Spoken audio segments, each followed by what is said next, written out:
గత ముఖ్యమంత్రి కేసీఆర్ గారి యొక్క దూరదృష్టి అనుకోండి, గుడుల పట్ల ఉన్నటువంటి అభిలాష అనుకోండి, నిజంగా ఎవరు ఊహించినట్టుగా రాష్ట్ర ప్రభుత్వ నిధుల నుంచి 1800 కోట్లతోనే వారు నిర్మాణం చేయడం, నిర్మాణ దశలో పలు సందర్భాల్లో మమ్మల్ని కూడా తీసుకెళ్లి చూపెట్టడం, తర్వాత సంప్రోక్షణ కార్యక్రమంలో మేము పాల్పంచుకునేటువంటి అవకాశం కూడా ఆ రోజు జరిగింది. ఏది ఏమైనా తెలంగాణ ప్రాంతంలో ఆంధ్రాలో తిరుపతి తిరుమల దేవస్థానం ఎట్లా ఉన్నదో మన దగ్గర కూడా మన రాష్ట్రానికి యాదగిరి లక్ష్మీనరసింహస్వామి అలా ఉండాలనేటువంటి వారి యొక్క ఆకాంక్ష మరి చాలా బలమైనటువంటిది. దానికి గాను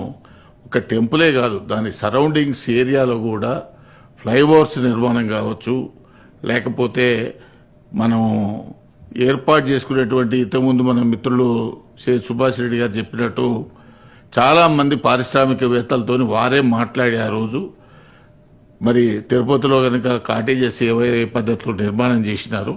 ఆ నిర్మాణాల కొరకు చాలా మంది పేర్లు కూడా వారు ఆ రోజు అనౌన్స్ చేసినారు. కాబట్టి ఆ లిస్టును కూడా తెప్పించుకొని కిషన్ రావు గారు ఐటీడీఏ అధికారిగా ఉన్నారు, అప్పుడు వారితో తెప్పించి వాళ్ళతో కాంటాక్ట్ చేసి, ఎందుకంటే ఎప్పుడైనా సరే దాతలు ముందుకు వచ్చినప్పుడు మనం వాళ్ళని ఫాలో అప్ చేస్తే తప్ప అది పూర్తి కాదు.